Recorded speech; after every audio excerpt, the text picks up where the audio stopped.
A very quick introduction, like I did on Monday. Dr. Samson Gandhi, he had started this organization, and that's a person-to-person counseling organization from Hyderabad. And he is right now going to lead us into the third session, which is about marriage and particularly about communication. And of course, we have Brother Raj Mandal. Most of us know in Delhi. He's from West Delhi DBF congregation. He's an elder over there. So we look forward for hearing from them. Over to you, Dr. Gandhi. Yeah. Thank you, Squadron Leader Manav Das, Pastor. We want to thank you for this opportunity given to Brother Cyrus and myself on behalf of Person to Person. Person to Person does a lot of programs with institutes, colleges, schools, and various other NGOs. But when we do a program for church, our heart is, very, very, very much gratified, because our vision is to be able to train counselors for the church and address the counseling needs of the church, so that as we prayed, the bride will be equipped. So I'm excited to once again come and share a few thoughts on a very important aspect about marriage. So on the first day, we said marriage is very important, and we said what is biblical marriage. And then yesterday we looked at roles and responsibilities and probably finances. And today we are going to look at communication, and if time permits, we can extend it and have it on conflict resolution. So these are the two aspects we will cover today. Brother Raj. आप सबों का मैं अभिवादन करता हूं, और विशेष रूप से I think my internet connection, is it are you able to hear? Yeah. Yes. Okay. It shows me little unstable here, so बता दीजिएगा अगर. So जॉबी की बता रहे थे ब्रदर कि उन लोग ज्यादातर उनकी सेवकाई स्कूल, कॉलेजेस और कई अन्य प्रकार की संस्थाओं में होती है, लेकिन जब भी एक कलीसिया, एक मंडली के साथ इस प्रकार का कार्यक्रम करते हैं तो उसकी एक बात अलग ही होती है, और इसीलिए वो बहुत ही आनंदित हैं आप लोगों के साथ ये सत्र करते हुए। और विशेष रूप से जबकि हम लोग इन 3 दिनों में विवाह के संबंध में बातचीत कर रहे हैं, और पहला दिन विवाह बाइबल के अनुसार विवाह की क्या परमेश्वर की मनसा है, उस पर हमने विचार किया था कि बाइबल के अनुसार, परमेश्वर के अनुसार विवाह कैसा होना चाहिए। और पिछले कल को हम लोगों ने विचार किया था कि अलग अलग जो भूमिकाएं और जिम्मेवारी एक पति पत्नी की वैवाहिक रिश्ते में, उसके ऊपर। और आज हम एक महत्वपूर्ण पहलू पर चर्चा करेंगे, वो है कि वैवाहिक किया जाए, उस विषय पर आज हम चर्चा करना चाहते हैं। Thank you. Marriage has occupied a very, very important place in research, and many people want to see how marriages are going on in the world, in the church, in different communities. So a research was conducted to understand what are the marriages that are strong, what are the marriages that hold, what are the marriages that withstand the pressures and not get into divorce, but carry on into their old age. So such a research has found or thrown one simple fact, and that is a marriage where there is good communication, a marriage where there is financial transparency, and a marriage where there is sexual satisfaction. These 3 things stood out in the research as the 3 main factors that keeps a marriage strong. This is a secular study. और जो विवाह का जो संस्था है उस पर कई प्रकार के शोध अध्ययन होते रहते हैं, और कई ऐसे अध्ययन शोध किए गए हैं ये देखने के लिए कि कौन प्रकार के विवाह संबंध ज्यादा मजबूत रहे हैं या ज्यादा समय तक चल पाते हैं। और इन शोध अध्ययनों में ये आंकड़ा प्राप्त हुआ है कि जो 3 मुख्य बातें एक वैवाहिक संबंध को मजबूती प्रदान करती है, जो लंबे समय तक विवाह को बनाए रखती है, वो पहला है कि किस रीति से विवाह में एक दूसरे के प्रति जो which was the first one, brother? Just Communication. First one. Communication. Okay. So आपसी संवाद, जो एक दूसरे के साथ जो रिश्तों में संवाद है वो बहुत मायने रखती है। और दूसरा है आर्थिक मामलों में, मतलब वित्तीय मामलों में, पैसे के मामलों में पारदर्शिता रखना एक दूसरे के साथ। और तीसरा मुद्दा जो उभर कर आया है कि यौनिक संबंध जो है, जो सेक्सुअल संबंध है, उसमें अगर संतुष्टि प्राप्त होती है, तो अगर ये 3 बातें वैवाहिक संबंधों में पाई गई हैं तो वो विवाह को लंबे समय तक बनाए रखने में और उसको मजबूती देने में समर्थ पाई गई हैं। We looked at some of the aspects related to the spiritual aspect of marriage. And we looked at roles and responsibilities and probably a little bit of finances. We also on the first day looked at the sexual aspect. But now one major thing that remains is communication. And that is what we are going to discuss today. And let me share my screen and start my presentation. Communication in marriage. So if you look at our first day's discussion, hopefully remember that, and we said the principles, the architectural principles of marriage is, for this reason shall a man leave his father and mother and cleave to his wife, and the two shall become one flesh.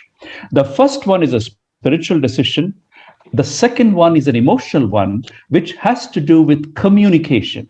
So you see, God has put a lot of emphasis on communication. You cleave to his wife, and that can happen with a lot of sharing, lot of building common interests in marriage. So there should be good communication. और हम लोगों ने पहले दिन में विशेष रूप से जो आत्मिक पहलू है विवाह के, उस पर चर्चा की थी। और साथ ही साथ हम लोगों ने इन बातों पर भी चर्चा की थी कि भावनात्मक स्तर पर रिश्ते कैसे हों। और फिर कल हम लोगों ने चर्चा की थी कि उनकी जिम्मेवारियां और भूमिका कैसी हो। और थोड़ा हम लोगों ने यौनिक संबंधों पर भी चर्चा कर चुके हैं।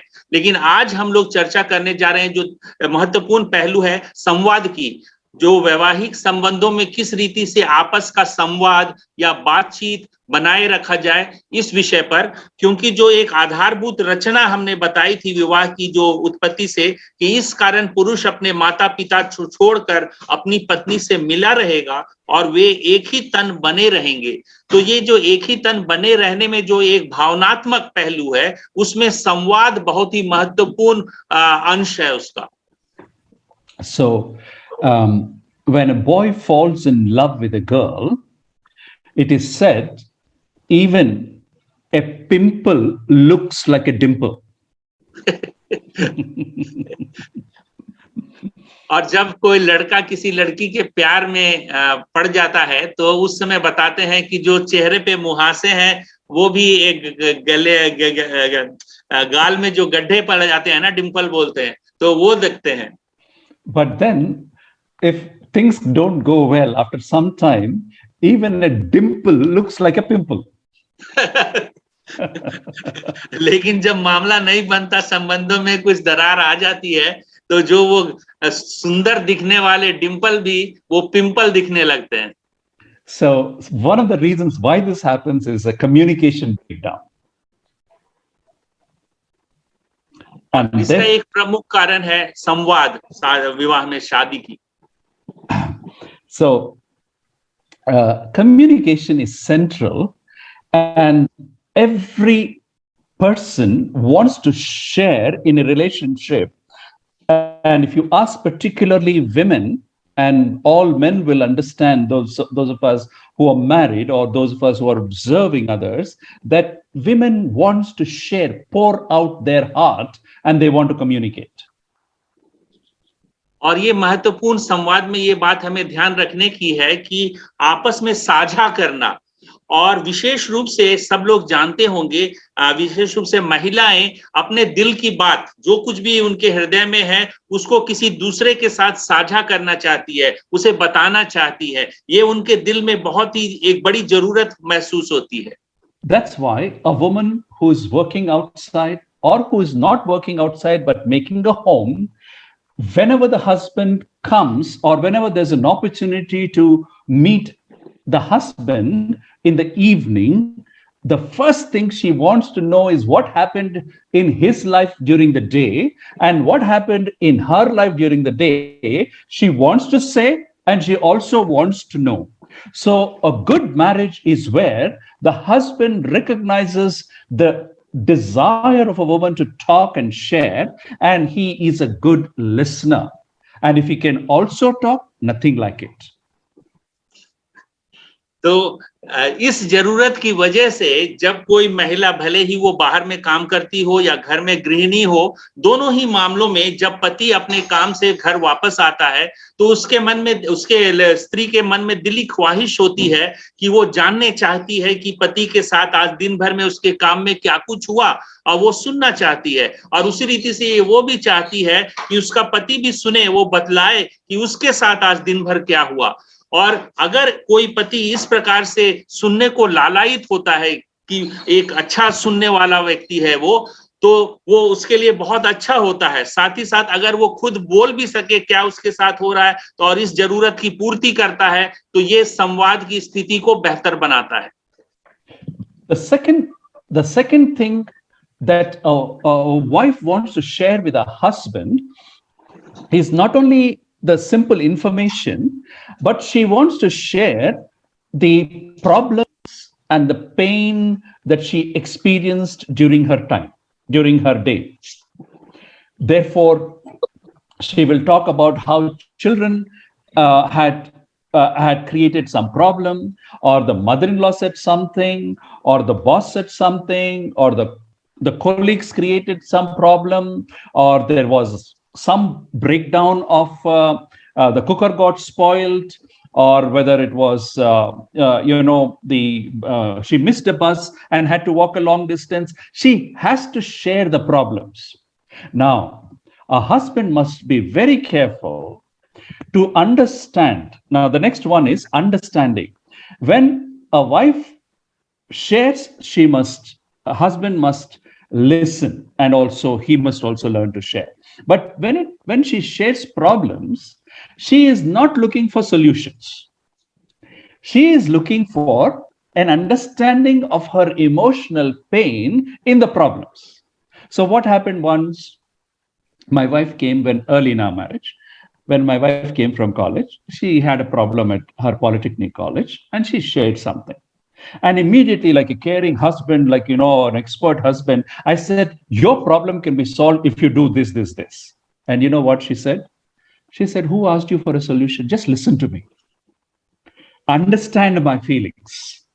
So, in other words, a woman, when she shares a problem, she's not necessarily asking for solutions. She wants first that we understand her feelings.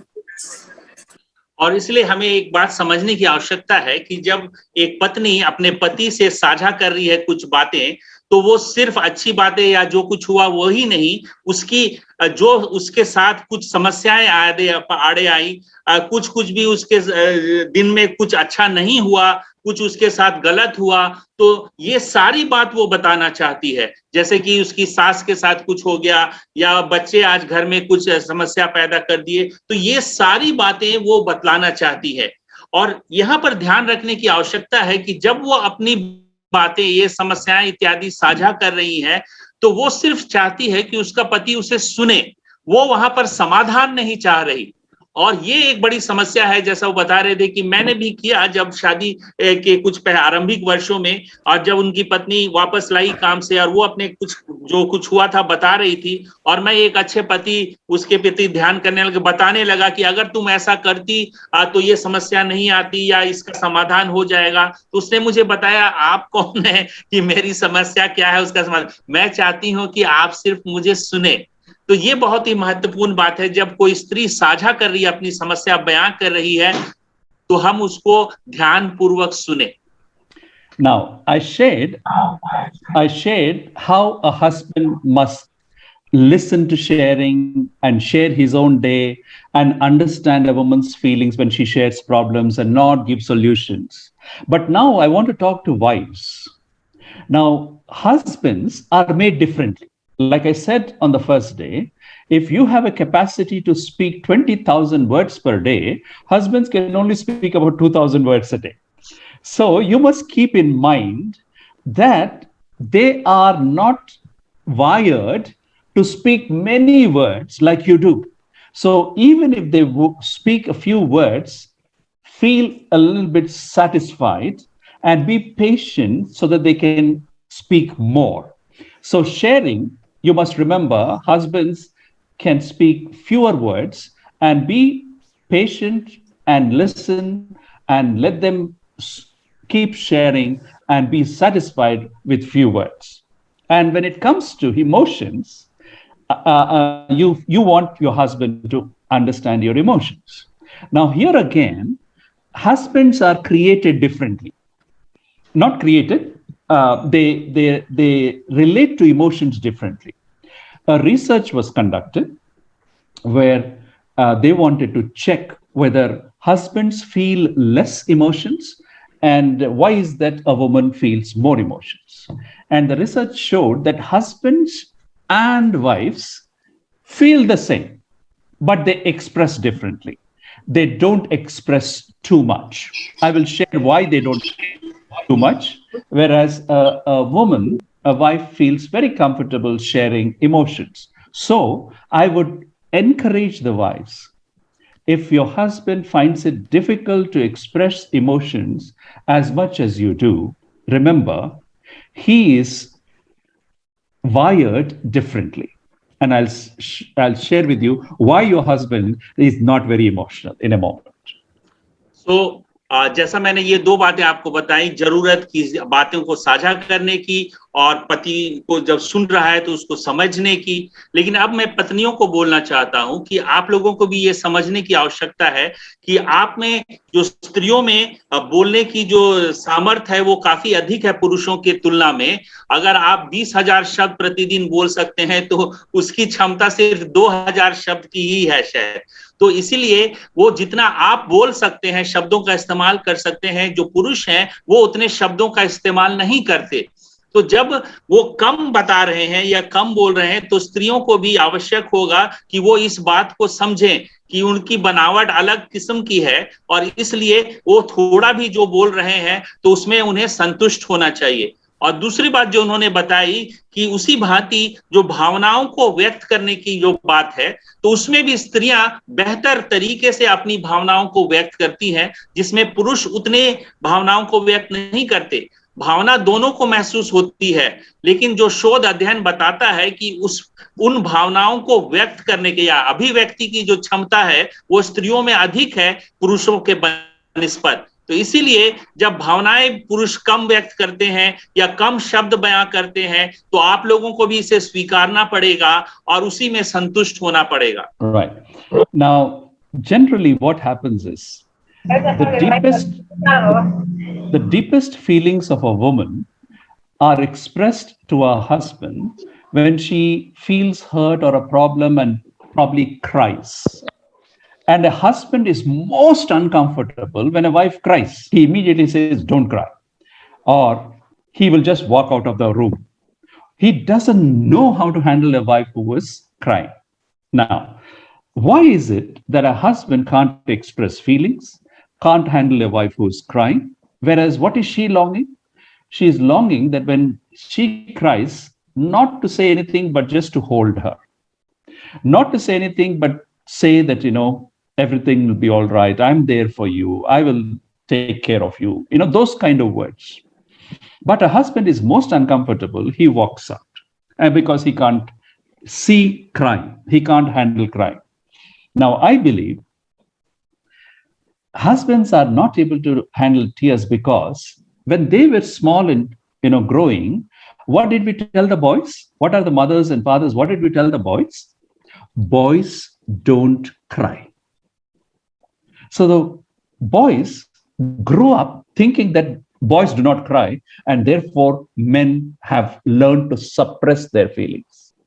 They also feel, but they suppress their feelings.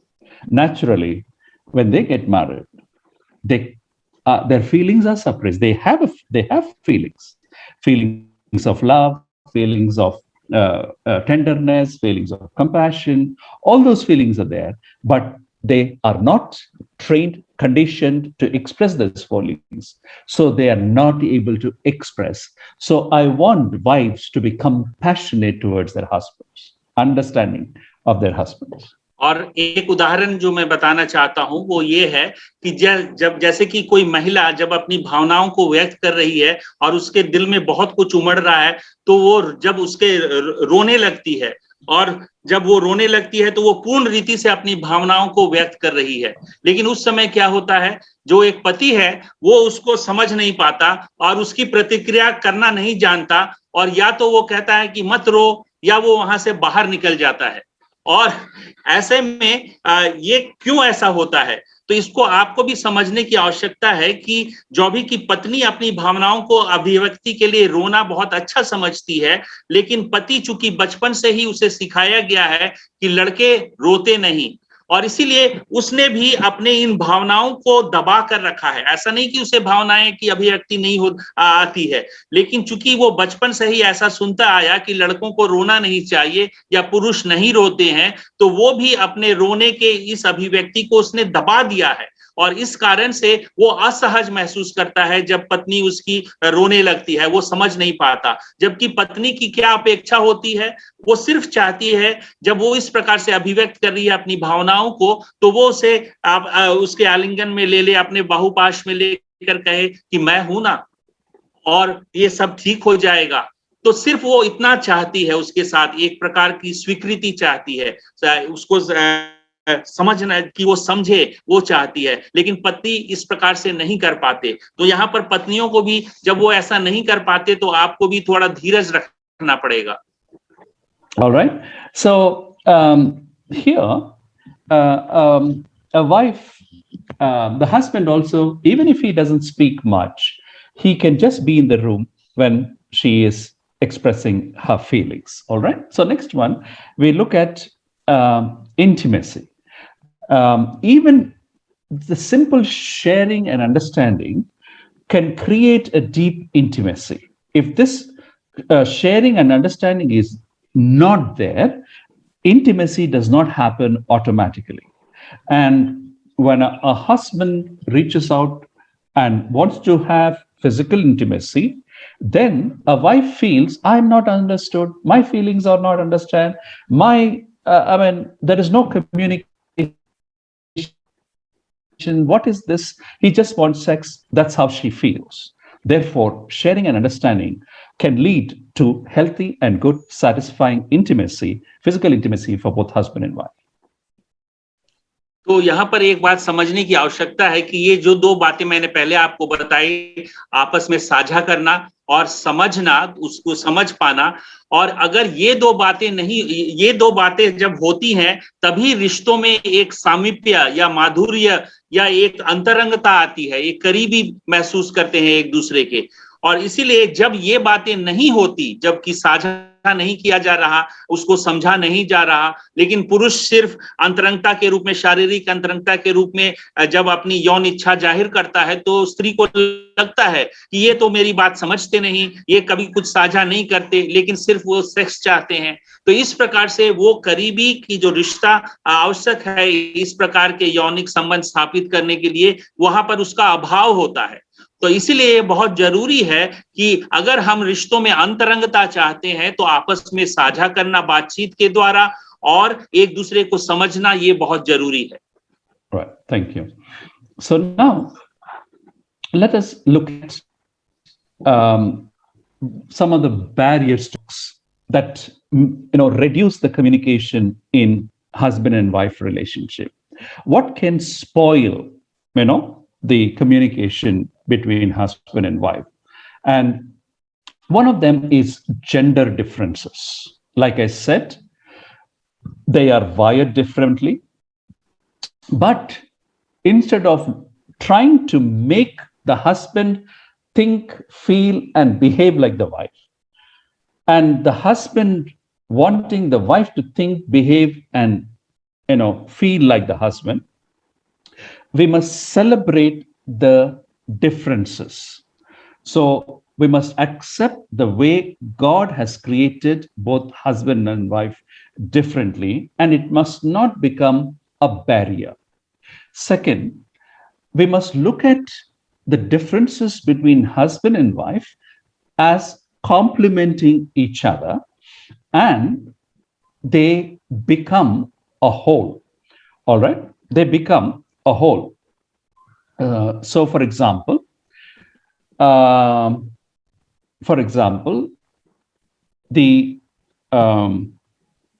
husband, when he comes back from office, first he wants probably a glass of water, a cup of tea, and a relaxation. He can't take it immediately. But for a woman, even as she is entering the house, she starts talking and sharing about her day, because we are wired differently. Therefore, such barriers must not come in the way, and the wife must not, pounce on the husband to tell everything. And husband also must make an effort to share quickly, because the wife is expecting. So we must respect each other's uniqueness and honor that, so that both together can become one whole. All right? Say, for example, a child wants the strength of the father and the tenderness of the mother. Now, remember, if the father is tender and the mother is strong, that's going to be very, very difficult. So God created that kind of uniqueness, that father provides the strength and the mother the tenderness. So let us recognize the differences, not see them as barriers, but celebrate them as God's unique gifting. तो अभी हम बातचीत कर रहे हैं कि संवाद में कौन सी बातें बाधाएं प्रस्तुत करती हैं या विघ्न उपस्थित करती हैं। तो उसमें जो एक बड़ा कारण बता रहे हैं वो है लैंगिक विभेद का, कि किस रीति से लिंग आधारित जो भेद पुरुष और स्त्री में पाया जाता है, कि दोनों की संरचना कुछ अलग किस्म की हुई है, जिसके विषय में उन्होंने बातचीत किया। और जैसे कि उदाहरण दिया कि अगर कोई पुरुष जब अपने काम से घर वापस आता है तो वो चाहता है कि पहले उसे एक ग्लास पानी मिले या चाय मिले और वो थोड़ा रिलैक्स करे, लेकिन स्त्री इस प्रकार से संरचना है, जैसा मैंने बताया था, वो चाहती है कि दिन भर में जो उसके साथ हुआ वो उसे बताना चाहती है। तो यहाँ पर ये संवाद में एक प्रकार की बाधा उपस्थित करती है। अगर हम एक दूसरे को नहीं समझे तो यहाँ पर आवश्यक होगा कि स्त्री पुरुष की इस आवश्यकता को समझे और उसे वो आवश्यकता है वो पूरी करने दे, और पुरुष भी इस स्त्री की आवश्यकता जो वो बोलना चाहती है उसको समझे और वह उसे सुने जब वो अपने खुद रिलैक्स हुआ उसके पश्चात। तो इस प्रकार से हम एक दूसरे के संपूरक हो सकते हैं, जिसे हम लोग कहते हैं कॉम्प्लीमेंट ईच अदर, कि हम एक दूसरे के संपूरक हो सकते हैं। और इसमें चूंकि हम पुरुष और स्त्री दोनों अलग किस्म की उनकी संरचना है, और इसी में जैसे कि एक घर में ये दोनों की जो भेद है, विभिन्नता है, वो उस घर को एक और अच्छा बनाती है इस विभिन्नता के कारण से। जैसे एक बच्चा है वो अपनी माँ की कोमलता को देखता है और उसको ग्रहण करना चाहता है, उसी तरह से जो उसके पिता के में एक कठोरता जैसी पाई जाती है तो वो उससे सीखता है। तो इस प्रकार से, लेकिन अगर इसके विपरीत हो तो शायद वो अच्छा ना हो। लेकिन ये जो भिन्नता है पुरुष और स्त्री होने की, उसको हमें उसको उत्सव मनाने की आवश्यकता है, उसकी हमें स्वीकारने की आवश्यकता है। So, husband and my wife must accept each other wholeheartedly with their uniqueness. Let me give you a small anecdote. There was this young bride. She was getting ready for her wedding that evening, and she was very nervous. And her grandmother, she observed this granddaughter very nervous, and she wanted to see her granddaughter happy on her wedding day. So she asked the granddaughter, "Why are you nervous? What's bothering you?" And so the granddaughter said, "Grandma, I don't know, but I don't know how I'm going to walk from the entrance of the church to the place where I have to stand next to my husband or would be husband. I don't know how I will walk the distance." So the grandma said, "Don't worry, I will tell you a simple solution." And she said, "You know, when you stand at the door and you're about to begin walking, when you stand at the door, remember three words." What are the three words? Remember the aisle, that is the space between the two rows on either side, the aisle there where you will walk. Remember aisle, and remember you have to move towards the altar. So remember altar. And finally, you have to go and stand next to him, stop next to him. So remember him. So she says, just remember these three words: aisle, altar, him. So this lady said, the young granddaughter said, "Oh, grandma, thank you. That sounds so simple." And so what does she do? She takes literally her advice.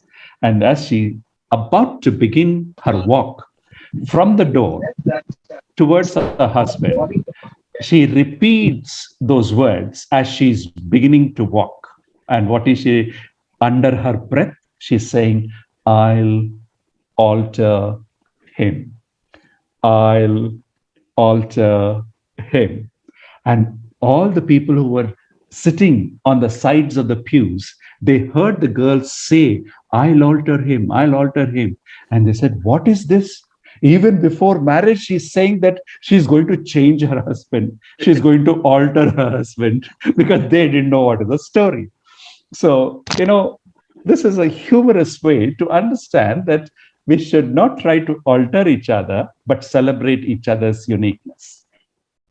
तो यहाँ पर एक उदाहरण बता रहे थे कि एक जो लड़की थी उसकी शादी होनी थी और शाम में उसकी शादी थी और वो बहुत ही नर्वस थी और उसकी दादी ने समझ लिया कि वो नर्वस है, तो उसने पूछा कि क्यों नर्वस हो। तब वो उसे बताई कि मैं बहुत सहमी हुई हूँ, मुझे पता नहीं चल रहा है कि जब मुझे वहां विवाह के लिए सामने जाकर बलिवेदी के पास खड़ा होना पड़ेगा तो कैसे मैं जो दरवाजे से वहां तक चल के जाऊं। और उसकी दादी ने उसे बता दिया, "अरे इसके लिए क्यों घबरा रही हो, तुम तीन बातें याद रखो, जो अंग्रेजी में जैसे कहते हैं आइल, जो यहाँ पर दो तरफ के जो प्यूज रहते हैं चर्च में उसको आइल बोलते हैं, तो उसको याद रखो आइल। और फिर सामने तुम्हें ऑल्टर के पास जाना है तो ऑल्टर याद रखो, और फिर तुमको तुम्हारा जो दूल्हा होने वाला है उसके पास जाके खड़ा होना है तो हिम याद रखो। तो ये तीन बातें। तो उसने बोली ठीक है, तब अच्छा उसने सोचा कि ठीक है मैं याद कर लूंगी। और जब वो प्रवेश कर रही थी दरवाजे से तो वो इन तीन शब्दों को दोहराने लगी, है ना, आइल, ऑल्टर, हिम। और उसका मतलब जो आसपास में जो खड़े थे वो ये क्या बोल रही है लड़की, जो दुल्हन है। और उसका चूंकि अंग्रेजी में आइल ऑल्टर हिम वो सुन रहे थे, आई विल ऑल्टर हिम, मतलब मैं उसे बदल दूंगी। तो ये तो एक मजाक की बात थी, लेकिन कई बार ऐसा होता है कि शादी के समय शुरू होते ही हम चाहते हैं कि अपने जीवन साथी को उसको बदलना चाहते हैं, तो ये सही नहीं है। हमें बदलने की इस प्रकार की ख्वाहिश नहीं रखनी चाहिए। Yeah, we should accept them and make sure that we love a person with all their uniqueness. Another barrier to communication is attitude. Is there an ego either in the heart of a man or the heart of a woman? Do we have pride or ego? That is, I'm a man, everything I will sit on the chair. Everything has to be done to me. And, is a wife very defensive, never able to take any kind of a suggestion. So these two can also become very big barriers in communication. So, for example, husband or wife should never say, I'm always right, you are wrong. Imagine if a husband says, nothing doing, I'm always right, I know everything, and you don't know everything. So the wife feels that she has no identity, no role, and she feels frustrated. And sometimes wife can be like that. And she said, you don't know anything. I'll tell you. You don't know. You're good for nothing. These are big words that wives use. And that kind of an attitude breaks down the communication. And what happens? Very soon, they begin to live in their corners and their own life. It is like two strangers living under the same roof. तो दूसरी बाधा जो संवाद में लाती है वो है हमारा आचरण या हमारा व्यवहार, और उसे हम समझ सकते हैं कैसे। कई बार ये हो सकता है जो पति है उसमें अहंकार की भावना हो, जो सिर्फ अहम जिसे हम लोग कहते हैं, या हो सकता है पत्नी में एक सुरक्षात्मक प्रकार का जो व्यवहार हो जाता है। और इसमें कुछ उदाहरण जैसे कि पति कहे कि मैं हमेशा ठीक होता हूं और मुझे सब कुछ मालूम है। और अगर इस प्रकार का कोई पति कह रहा है तो उसमें पत्नी पर क्या प्रभाव पड़ेगा? वो समझेगी जैसे उसकी कोई पहचान ही नहीं है, उसकी अपनी कोई अस्मिता नहीं है। तो इस प्रकार के व्यवहार, हमारा जो आचरण है, वो हमारे संवाद में बाधा बनकर आता है। Yeah, and we become two strangers living in two different corners, and we begin to live our own life. So next one is, my spouse should know it. That is, what I am thinking, what I want, what I like at any given point of time, my wife, my husband should know it, and they must do it. That will not work. And if we want something, we want affection or service, anything to be done to us, shown to us, or done to us, must be clearly communicated. Say, for example, if you don't like one curry like this, you must tell how you want it. If you want a clean house, you must say that I will appreciate if you can clean the house before I come. I really like to come to a clean house. Instead of shouting and making a scene and saying, don't you know, that kind of a language, that will not help. And who knows, how much she was working, how much children are making a mess. We should try to understand that way. So we cannot demand, command, and imagine that my spouse should know everything and must do it for me. और दूसरी बात यहाँ पर मैं आपके बताना चाहता हूँ वो ये, इस प्रकार का जो आचरण, जब हम ये समझते हैं कि मेरे पति या मेरे पति को ये जानना चाहिए और वो जानना चाहिए और उसे करना चाहिए, तो उसका उदाहरण जैसे मैं दे रहा हूं कि आप अगर अपने घर में चाहते हैं कि साफ सफाई पसंद करते हैं, तो आपको ये बतलाना पड़ेगा कि मुझे बड़ा अच्छा लगता है जब मैं दफ्तर से आऊं तो मुझे एक घर साफ सुथरा मिले, बनिस्पत इस पे कि जब आप आए और घर साफ सुथरा ना देखें तो उस पर चिल्लाने लगे कि घर क्यों साफ नहीं है और तुम कुछ करती नहीं हो। तो इस प्रकार से किसी पर डिमांड बनाने की या उसको आज्ञा देने की यह आचरण अच्छा नहीं है। अगर आपको जो अच्छा लगता है, अगर आपको कोई प्रकार की सब्जी पसंद है, तो आपको बताने की आवश्यकता है कि मुझे बड़ा अच्छा लगेगा अगर ये सब्जी तुम बनाओ। हम अपने में मन में ये नहीं सोच ले सकते हैं कि उसे मालूम होना चाहिए कि मुझे क्या पसंद है और वो उसके हिसाब से बनाए। तो ये एक प्रमुख तथ्य वो रख रहे हैं कि हमें अपने व्यवहार में ये कभी नहीं समझना चाहिए कि मेरा जो जीवन साथी है उसे मेरे विषय में सब मालूम होना चाहिए और उसे करना चाहिए। Likewise, a wife must express what her desire is.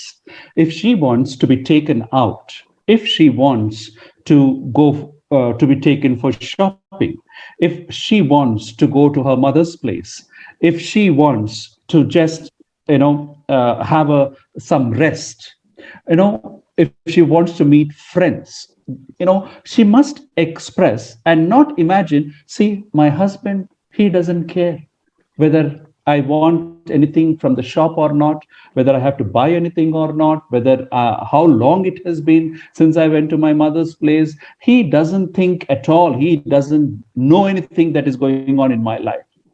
Now, ideally, yes, we must be mindful of these things.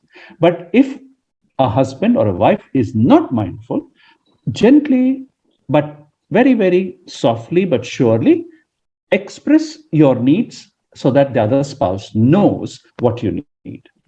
और उसी प्रकार से पत्नियों के लिए भी यही बात लागू होती है कि अगर उसकी इच्छा है कि वो चाहती है कि वो उसका पति उसे शॉपिंग के लिए ले जाए या उसे कहीं बाहर घुमाने ले जाए या वो अपनी दोस्त मित्रों के साथ मिलना चाहती है या वो अपने माता पिता के घर जाना चाहती है, जो कुछ भी है, तो उसके लिए भी आवश्यक है कि वो अपनी इस जरूरत को बताए, उसको साझा करे। जब तक वो खुद इसको इजहार नहीं करती है तो वो ये नहीं अपेक्षा करती इसके बजाय कि मेरा पति मेरे बारे में कुछ ख्याल नहीं रखता या वो मुझे नहीं ले जाता घूमने के लिए। तो अगर आपको आवश्यकता है इस प्रकार की तो आप उसको इजहार करें, उसे बताएं और ऐसे ही में अपेक्षा ना कर लें कि उसे मालूम होगा और उसे ले जाना चाहिए। Right. The third one is peace at all costs. Sometimes a husband or a wife, when they have too many differences and they're not able to understand each other, one or the other, the husband or the wife, becomes silent and says, why should I argue? Why should I raise the matter? Let me maintain peace. There's no point discussing. Life is over. Let's get going. Peace at all costs. Now, that is not God's plan. That is not going to last very long. And more importantly, if you suppress your emotions, you will fall sick. Your sugar may go up, your BP may go up, your heart condition may deteriorate, and it can have a lot of effect on our mental health, and that can lead to even physical problems. So always try to express, and if both of you are not able to resolve issues, reach out for help. और तीसरी बात जो मैं आपको बताना चाहता हूं, कई बार जब आप दोनों में बहुत ही भिन्नता पाई जाती है, विचारों में आप दूसरों में मतभेद है, आप किसी बातों में एक नई तरह से सोच पाते हैं, तो इसके परिणाम स्वरूप क्या होता है बहुधा कि दोनों सोचते हैं, अपने आप में से कोई एक अपने आप को चुप कर लेता है। वो सोचता है कि क्या फायदा बात करने का जब इसमें कुछ सुलझने वाला है नहीं, तो वो उसको ही स्थिति बांध कर रख लेता है और फिर दोनों एक तरह का चुप्पी साध लेते हैं। वे दोनों के बीच में एक दूरी आ जाती है क्योंकि वो चाहते हैं ना भी किसी तरीके से शांति बनाए रखी जाए। तो किसी ना भी किसी तरीके से शांति बनाए रखे जाने का जो परिणाम होता है वो आपके लिए बहुत ही महंगा हो सकता है, क्योंकि इसकी वजह से आपको शारीरिक कई प्रकार के दुष्परिणाम झेलने पड़ सकते हैं। आपका शुगर लेवल बढ़ सकता है, आपका ब्लड प्रेशर बढ़ सकता है, आपको हृदय की बीमारी हो सकती है, आपको मानसिक तनाव हो सकता है। तो अगर आप अपनी भावनाओं को अभिव्यक्त नहीं कर पा रहे या आप एक दूसरे से जो असहमति है उसको सुलझा नहीं पा रहे हैं, तो बेहतर ये होगा आप इसके लिए किसी से सहायता लें। A pastor or a counselor, we must seek help. So another ego expression is when somebody does wrong, somebody is has hurt another. All right, let's say for example the food is burnt. All right, the chapati or curry or rice or something is burnt. She must apologize. That is one thing. You should be graceful and accommodate, not insist on that kind of accountability. Number two, there is an argument and there is a disagreement, and both of them have stopped talking to each other. And what happens? Both of them, after 2 days, they forgot what they fought about, because it was not about any issue, but it was more about ego. Now, what is the condition? The husband is saying, let her talk first. And the wife is saying, let him talk first. Let her apologize or let him apologize. That way, our ego comes in between. But what does the scripture teach us? Our scripture teaches us that let not your anger go down, let not the sun go down on your anger. So, very short, quickly, let us forgive one another. Love covers a multitude of sins, overlooks, small things, and be graceful and nurture the marriage relationship, keeping aside the ego, because the Word of God says we all must submit one to another, and in love speak the truth. और जब अहंकार हमारा जो रवैये में, हमारे आचरण में और एक तरह से प्रकट होता है, वो ये कि जब किसी से कोई गलती हो जाती है तो हम अपेक्षा करते हैं कि वो जो दूसरा बंदा है वही माफी मांगे, वो पहले क्षमा मांगे। और मान लीजिए कि उदाहरण स्वरूप अगर स्त्री ने खाना बनाने में भोजन जल गया या कुछ, तो अगर पति इस प्रकार की सोच रखता हो कि उसे पहले माफी मांगनी चाहिए, या कई बार ऐसा भी होता है कि किसी बात में मनमुटाव हुआ और किसी प्रकार की ऐसा झगड़ा हुआ और फिर वे दोनों एक दूसरे से बात करना बंद कर दिए, और उसके बाद फिर किस बात में झगड़ा हुआ था वो भी भूल गए, लेकिन उनके अहंकार की वजह से कह रहे हैं कि नहीं, उसे पहले बोलना चाहिए, उसे पहले माफी मांगनी चाहिए। तो ये इस प्रकार का अहंकार रखना ये अच्छा नहीं है, क्योंकि हमारी जो धर्मशास्त्र है हमें बताता है कि सूर्यास्त होने से पहले हमें अपना क्रोध ठंडा कर लेना चाहिए, या किस रीति से हम लोगों को दूसरे को माफ करना चाहिए। तो ये सारी बातें हमारे रिश्तों में बहुत ही आवश्यकता है, इसकी बजाय कि हम अहंकार से प्रेरित होकर इस प्रकार का आचरण करें। Let me give you an example that happened in my own marriage. Once I drew an amount of 30,000. I'm talking about maybe 15 or 18 years back. And 30,000 was a lot of money. I drew that money in cash to pay for an air ticket. And I had to go and purchase the air ticket at the travel agent, and it was a paper ticket. No internet at that time. It was a paper ticket. So I took the money, went to the travel agent to get my ticket. And then the travel agent said, "Sir, the system is down. I'm not able to issue the ticket. Kindly come tomorrow." So I came away home with the 30,000, and I kept it on the bed in our bedroom and just bolted the door. And usually nobody comes, just bolted the door. And I was not feeling too well. I went to the office upstairs and I said, I'll just spend 5 minutes, tell people that I'm not feeling well, I'll rest and come down. But instead of 5 minutes, I probably stayed for about 20-25 minutes. And I came down and I saw that the 30,000 was missing. I still don't know who came and took it, but I was so ashamed that I was careless. I should have been more careful. I should have carried the bag with me upstairs to the office and brought it back carefully down. And I said, why did I do this? And now, how will I face my wife? How shall I break the news that I was responsible for losing 30,000 rupees? And when my wife came, she immediately said, what happened? Because she could see that I was not normal. What happened? And I told her, well, this is what happened. I'm so sorry. This 30,000 is lost. And she was so graceful at that time and said, don't worry. It's okay. We will see what can be done about it. But don't worry. Come, let's have tea. I will never forget those moments. She did not even say, why did you keep it there? Why did you go there? You should have been more careful. No lecture, nothing. I just said, it's only money, no? It's safe. All of us are safe. It's only money, no? And I'll never forget that. And when grace is shown, you can give and show much more grace another time.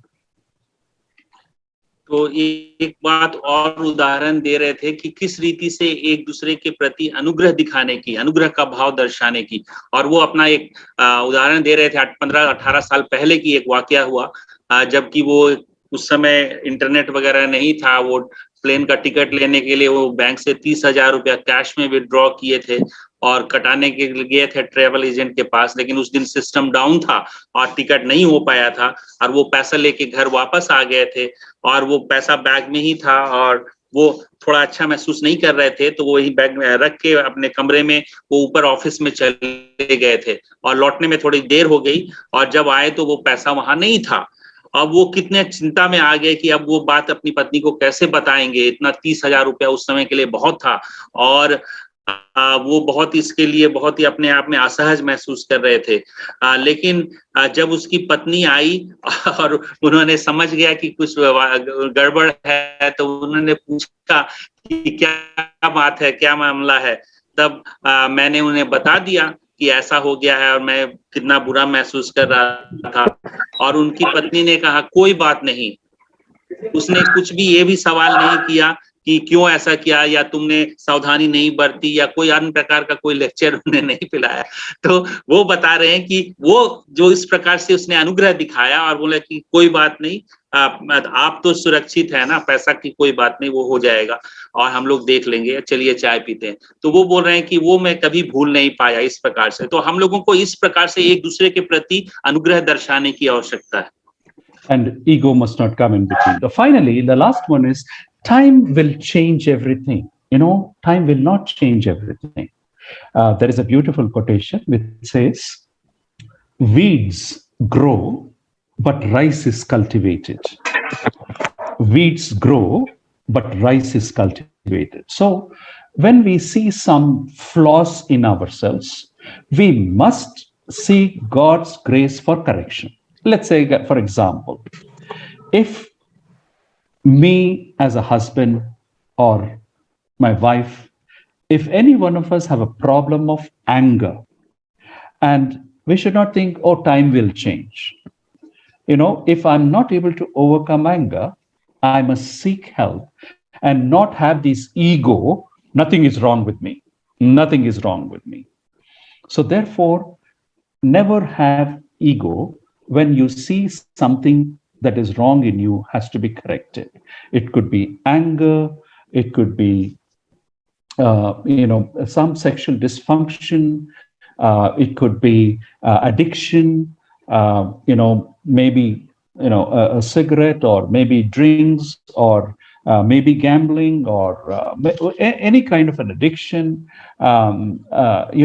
fear and anxiety, and maybe depression, all these things. We cannot say nothing is wrong with me, everything will work out, time will make all the difference. No, we must acknowledge if there's something wrong, and if it needs attention, we must seek help.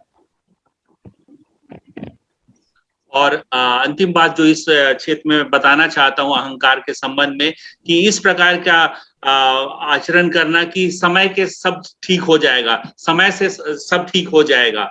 और कई बार किसी के जीवन में क्रोध का रवैया हो सकता है कि तुरंत उसे क्रोध आ जाता है, या किसी प्रकार की कोई आदत हो, कोई दुर्व्यसन हो, कोई लत हो, और इस प्रकार से कई बातें जो जीवन में सही नहीं है, तो ये आवश्यक है कि हम उसे स्वीकारें।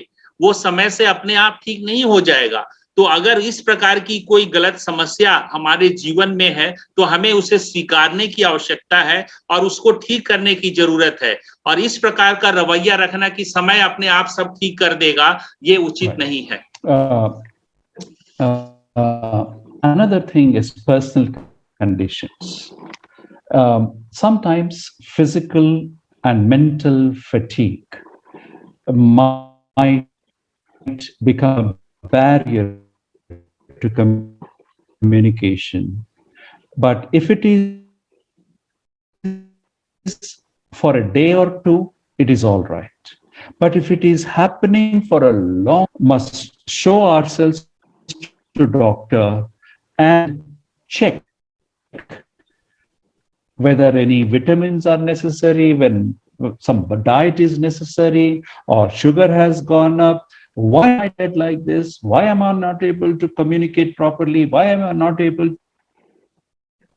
जो संवाद में एक और विघ्न आता है, जब बता रहे थे कि जो शारीरिक स्थिति की वजह से भी ऐसा हो सकता है कि कई बार अगर हमेशा आप थके हारे महसूस करते हैं शारीरिक तौर पर या मानसिक तौर पर, अगर 1-2 दिन का मामला है तब तो कोई बात नहीं, लेकिन लगातार यदि आप थके हारे महसूस करते हैं और या आपको कोई शक्ति महसूस नहीं होती, आपको अच्छा नहीं लगता, तो ये आवश्यक है कि आप इसके लिए किसी डॉक्टर की सलाह लें, उसको दिखाएं कि क्या शायद आपको किसी विटामिन की कमी है या कोई बीमारी हो रही है या किसी प्रकार की अन्य सहायता की आवश्यकता है। तो ये बहुत जरूरी है कि अगर इस प्रकार की कोई स्थिति से आप गुजर रहे हैं तो आप इसके लिए व्यक्तिगत परामर्श ले जो चिकित्सक की। Right. Now, there are few other barriers to communication in marriage, but I just want to quickly jump to practical tips to improve our communication. First and foremost is make time for communication, sharing, understanding, resolving problems between husband and wife. So first thing is make time for it. और मैं कुछ व्यवहारिक सलाह आपको देना चाहता हूं कि किस तरह से अपने संवाद को हम बेहतर करें, और उसके लिए पहली सलाह है कि आप इसके लिए समय निकालें। Or communication does not happen automatically. Me and my wife, when our children were small, we had our first son in the first year, and we had our second son 2 years after that, and we had our daughter 3 years after that. So in 6 years, we had our 3 children. So it was a house full, hands full, and very busy life. So our communication was suffering. So what we said is we take care of the children, feed them, homework, etc., put them to sleep, and then we will spend time for half an hour, 45 minutes like that, just talking, eating together, so on and so forth. So we must make time intentionally and deliberately to talk about things. और एक उदाहरण दे रहे थे कि किस रीति से उनके जीवन में जब विवाह के 6 साल पहले 6 साल में ही उनके 3 संतान हुई थी, और इस वजह से उन लोगों के संवाद को उन्होंने पाया कि उनके लिए समय नहीं निकल पा रहा था। तो इसके लिए उन्होंने एक निर्णय लिया कि हम जब अपना दिन भर का काम कर लेते हैं तो हम इसके लिए समय निकालते हैं कि 45 मिनट या 1 घंटा बातचीत करने के लिए, या जिसमें वो इकट्ठे बैठकर एक दूसरे की सुन सकें। और जब बच्चे छोटे होते हैं तो कई बार हमारा ये समय मिल नहीं पाता, और इसके लिए आवश्यक है कि आप इसके लिए सोच समझकर, जानबूझकर एक अलग से समय निकाला करें। Right. Number 2, choose an appropriate time. If it is a serious matter, if it is an important matter, don't share it over telephone, don't share it over chat, don't share it when many people are there, don't share it when children are disturbing. It is not a good time. So when you're sharing your feelings, your problems, and you want important discussion to take place, choose an appropriate time, a peaceful time, and very carefully. और दूसरी सलाह ये है कि जब आप कोई गंभीर मामला है जिसके विषय में साझा करना चाहते हैं तो उसके लिए उचित समय ढूंढ देखें। अगर कोई गंभीर मामला है तो उसको आप चैट में या फोन में, या कई लोग और लोग भी वहां पर है या बच्चे वहां पर कुछ खेल कर रहे हैं, तो उस वक्त में ये बातें साझा ना करें। अगर कोई मसला ऐसा है जिसमें गंभीरता से बातचीत करनी है तो आप उसके लिए उचित माहौल देखकर, उचित समय निकालकर ही उसमें इस बात को साझा करें। And suppose if a husband is very busy and the wife is feeling the need of sharing something important and he's not giving time, she must say, look, I want to share something very important. Tell me what is a good time. Give me some time. Ask very openly. और कई बार हो सकता है कि पति बहुत ही व्यस्त हो और पत्नी कुछ साझा करना चाह रही हो लेकिन वो समय नहीं दे पा रहा हो या निकाल नहीं पा रहा, तो बेहतर ये होगा कि पत्नी पति से पूछ ले कि आप के लिए कौन सा समय उचित होगा जिसमें मैं इस मसले पर आपसे बातचीत कर सकूं, या पूछें कि आप कोई समय बताएंगे जिसमें मैं ये बात कर सकूं? Once I came back from traveling back from Kerala, and I was speaking at a youth pastors conference, and one of the pastors accompanied me to the railway station, and so he asked me, "Brother, you are involved in counseling, no?" I know it's a very interesting. Then he said, me and my wife, we have some arguments sometimes, some conflict sometimes. You know how we resolve our conflicts? And I said, yes, I want to know. I'm very interested. A very, very practical thing. I want to know. And you know what he said? He said, we will just go to a nice hotel, order a masala dosa, and then we will talk and we will resolve it. तो बहुत बता रहे थे कि एक जब वो केरला से वापस आ रहे थे, एक जो व्यक्ति से जिनसे बातचीत कर रहे थे, तो वो उनको बता रहे थे कि आप तो काउंसलर हैं, लेकिन जानते हैं मैं आपको, हम लोग मेरी पत्नी के बीच में भी कई बार वाद विवाद हो जाता है, कभी कभी झगड़ा भी हो जाता है, लेकिन आप जानते हैं हम कैसे सुलझाते हैं? तो उन्होंने पूछा, हाँ मैं जानना चाहूंगा। तो बोलता है, हम लोग जाते हैं किसी एक होटल में और वहां जाके मसाला डोसा ऑर्डर करते हैं और उसको खाते ही हम लोग का सब झगड़ा खत्म हो जाता है। And I said, what is the secret? He said, in the hotel we can't shout at each other. और उसने बताया कि इसके भेद की बात क्या है कि होटल में हम एक दूसरे पर चिल्ला नहीं सकते। And the masala dosa is very nice. और मसाला डोसा दोनों को बहुत पसंद था। And the third thing is, if you want to improve communication, practice depth communication. That is, don't just talk about facts. Men generally, talk about very small sentences, very factual matters, and they don't express feelings. Therefore, I must urge men to share their feelings with their wife and children. And for that, I will encourage the husbands to read more and more of Psalms, because the book of Psalms is full of feelings. The more we read, the more we also, our feelings can be charged up, and we can share our feelings much more freely. Practice depth communication of feelings. और तीसरी जो सलाह मैं देना चाहता हूं वो ये है कि जब आप संवाद साझा कर रहे हैं तो उसमें गहराई से अपनी भावनाओं को व्यक्त करें। और विशेष रूप से मैं पुरुषों को कहना चाहता हूं, क्योंकि पुरुष ज्यादातर बड़े ही सतही तौर पर बातचीत करते हैं, वे अपनी भावनाओं को व्यक्त नहीं करते हैं। और ये बहुत ही आवश्यक है कि जब हम साझा कर रहे हैं तो अपने गहरे अंतर्मन में क्या कुछ चल रहा है, क्या उथल पुथल हो रहा है, क्या संघर्ष चल रहा है, आप उन बातों को बताएं। और इसमें अगर आप मुश्किल होती है तो आप भजन संहिता पढ़ें, और भजन संहिता में आपको इससे सीख मिलेगी कि कैसे अपने मन की गहरी भावनाओं को व्यक्त करने की। Yeah, so they will charge up your emotions also, and you can practice depth communications. Finally, listen actively, meaning nod your head, look at the person, express your emotions as you are responding to what the spouse is saying, and listen engagingly so the other person knows that you are interested, you are giving value to what they are saying, and you are understanding their feelings. The book of Proverbs again says, he who answers before listening, he does it to his shame. I will always say this. When you listen, you are giving a slice of life to the other person. So when you listen to your wife, you're giving a slice of your life.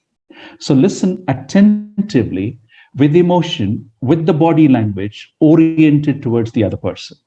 So when you give that, you're giving value and adding worth to the individual, your spouse. और चौथी सलाह मैं देना चाहता हूं बेहतर संवाद के लिए, वो है ध्यान पूर्वक सुनना। यहाँ पर इसका क्या मतलब है कि आप पूर्ण तन्मयता से जो व्यक्ति कह रहा है उस पर आप ध्यान देते हुए सुने, उसमें आप अपना सिर हिलाएं और ये कि आप समझ रहे हैं, आपकी जो शारीरिक भाव भंगिमा उसके द्वारा से आप प्रकट करें कि आप उनको सुन रहे हैं, उनको समझ रहे हैं। और जब हम इस प्रकार से एक व्यक्ति को ध्यान पूर्वक सुनते हैं तो हम अपने जीवन का एक हिस्सा उन्हें उपहार में दे रहे हैं। और ये बहुत ही जरूरी है, क्योंकि नीति वचन में कहता है कि जो व्यक्ति बिना सुने अपनी बातें कहता है तो वो अपने ऊपर शर्मिंदगी लाता है। तो हम लोगों को इसका ख्याल करना चाहिए और हमेशा दूसरे व्यक्ति जब बातें कह रहा है तो बहुत ही ध्यान पूर्वक सुनना और उसके साथ इजहार भी करना चाहिए अपने शरीर की भाव भंगिमा के द्वारा कि आप सुन रहे हैं। Thank you. Finally, respond without blaming. After listening, respond without blaming. Sometimes we listen and immediately we want to fix responsibility, and usually we don't want to take responsibility. We want to blame the other person. For example,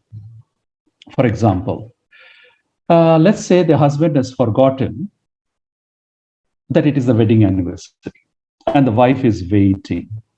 When the husband will remember and wish her and express his affection, and the husband is forgotten, and the wife says, "What kind of a husband you are? You have forgotten it's our wedding anniversary." And the husband, instead of saying, "Oh, I'm so sorry, please forgive me, even now it is not late, let's get ready and go out and have a good time," instead of saying something like that, he will say, "Why didn't you remind me? It's all your fault. You never do this." And he will start from so many other things and connect it. The whole wedding anniversary will go for a 6. जो अंतिम बात मैं यहाँ बताना चाह रहा हूँ बेहतर संवाद के लिए कि एक दूसरे पर दोषारोपण करते हुए प्रतिक्रिया ना दें। जैसे उदाहरण स्वरूप मान लीजिए एक उनकी विवाह की वार्षिकी है और पति भूल गया और पत्नी इंतजार कर रही है कि कब उसका पति जो विवाह वार्षिकी के लिए उसको बधाई देगा या कुछ उपहार देगा, और पति के मन से ये बात उतर गई है, वो भूल गया है। और तब जब उसे रहा नहीं जाए तो वो कहे कि तुम बिल्कुल अच्छे पति ने, जो कि कैसे पति हो कि तुम अपने विवाह की वार्षिकी भी तुम्हें याद नहीं रहती।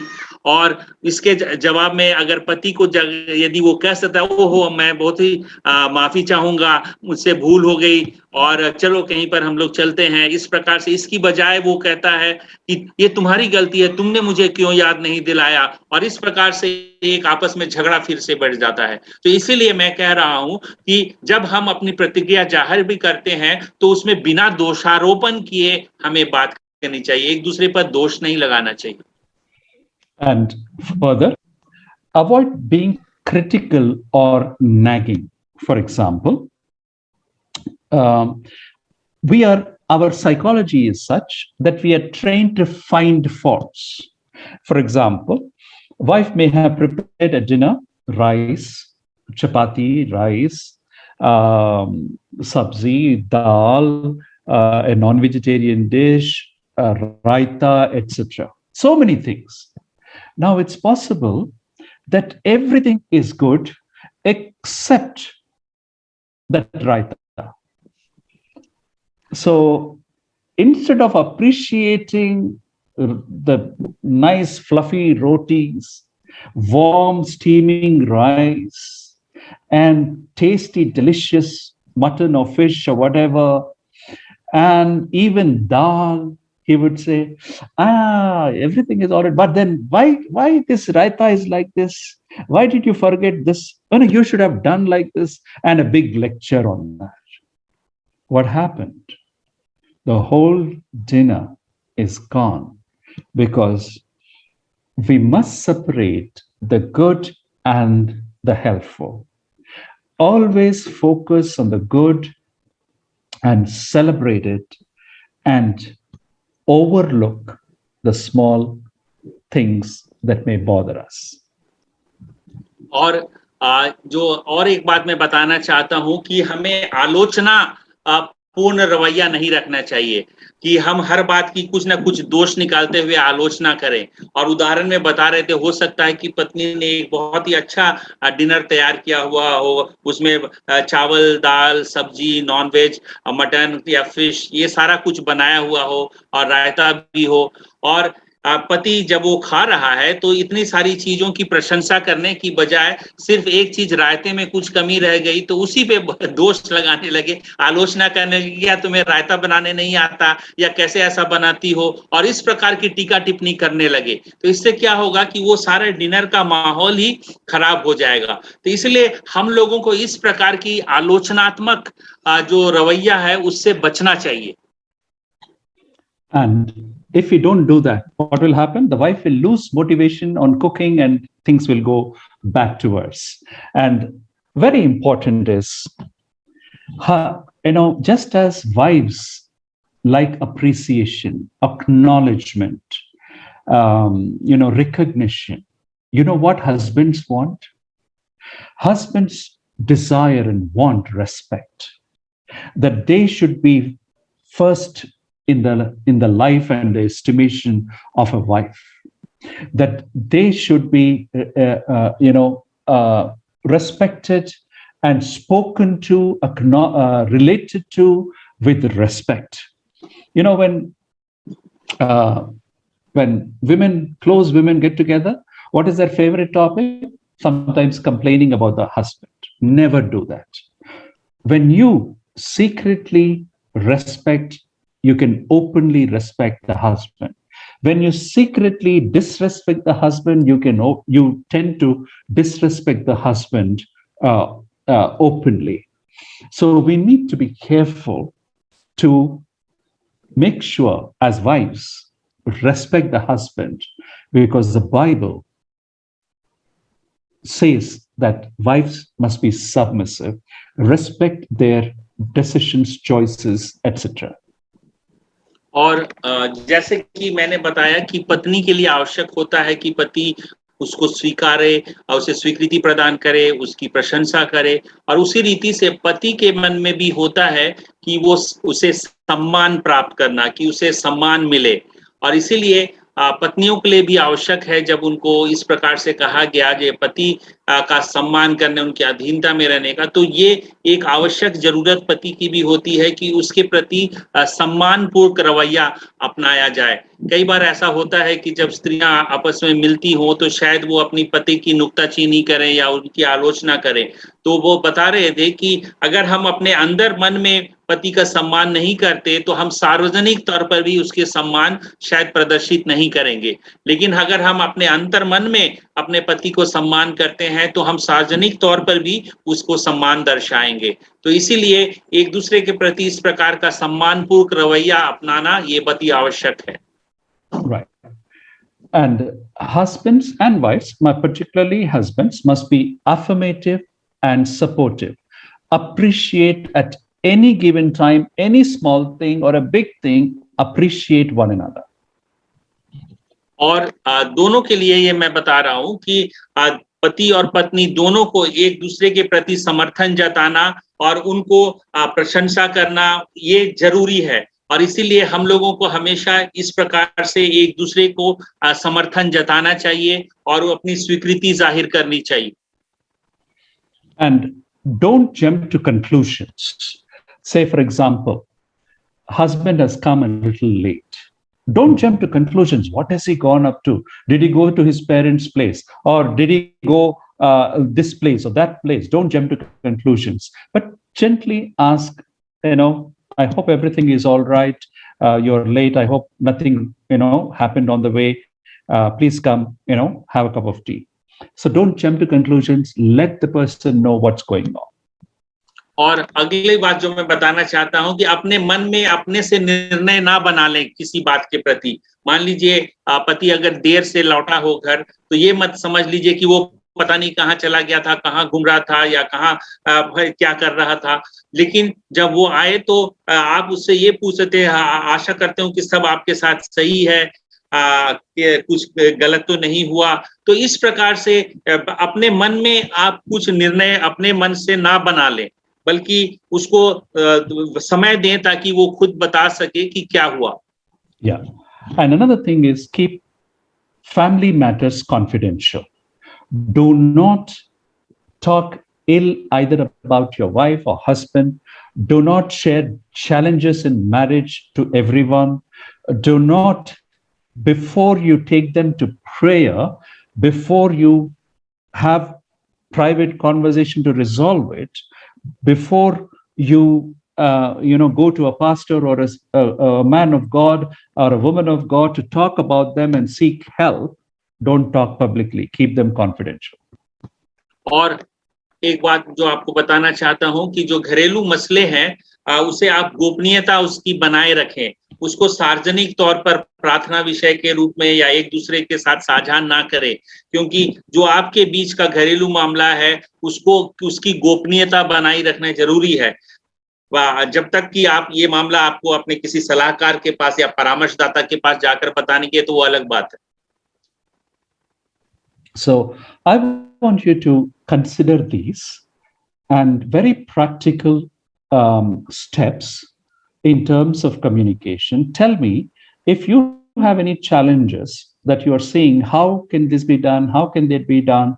What is the situation with you and or somebody known to you? If you have any questions or comments, you can ask.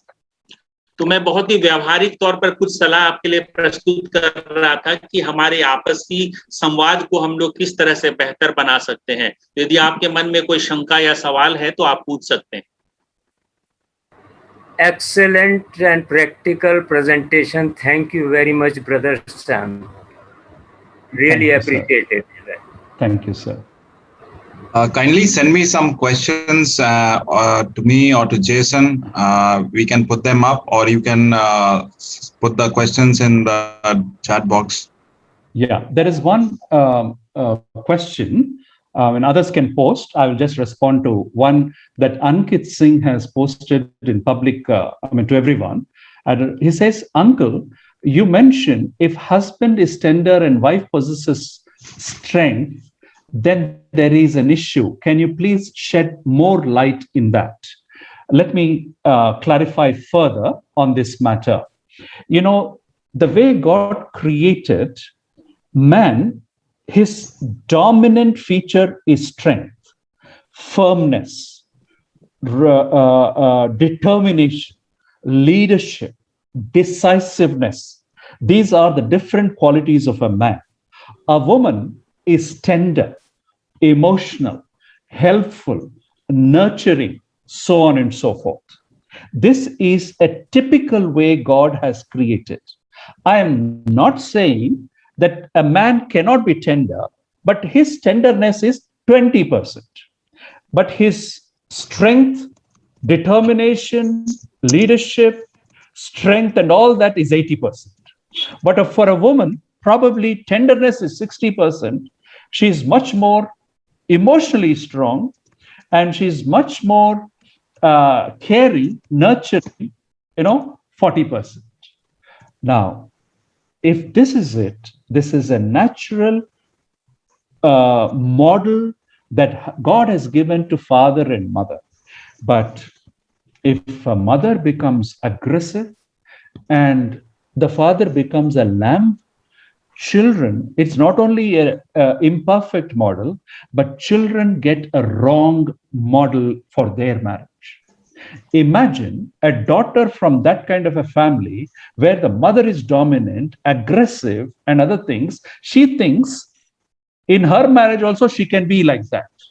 Imagine a normal husband is there for her, and he is dominant, he is strong, and he, like any other, godly husband, there will be big conflicts. So what I'm trying to say is, husbands must be given the strength and allowed to exercise the strength with no abuse or anything like that. And a woman must be tender, nurturing, encouraging, so on and so forth. Such a household is a very, very, poised, structured to nurture not only marriage, but also children in a godly way. तो संक्षेप में मैं इस सवाल का जो पूछा गया था वो अंकित ने पूछा था कि आप जो बता रहे थे कि पति अगर कोमल है और पत्नी बहुत ही मजबूती दर्शाती है तो कुछ समस्या है क्या, उस पर थोड़ा और बताएं। तो उसी पे वो बता रहे थे कि साधारण तौर पर जो जिस प्रकार से पुरुष और स्त्री की संरचना हुई है उसके हिसाब से वो बताते हैं कि पुरुष इस प्रकार के गुण ज्यादा दर्शाता है जिसमें कि उसकी मजबूती या दृढ़ प्रतिज्ञता या इस प्रकार का सामर्थ्य जो दर्शाता है, और वहां पर स्त्री कोमलता और भावनाओं को अभिव्यक्त करना और किस रीति से लालन पालन करने की जो प्रवृत्ति है, इन बातों में उसे ज्यादा ये उसमें पाया जाता है।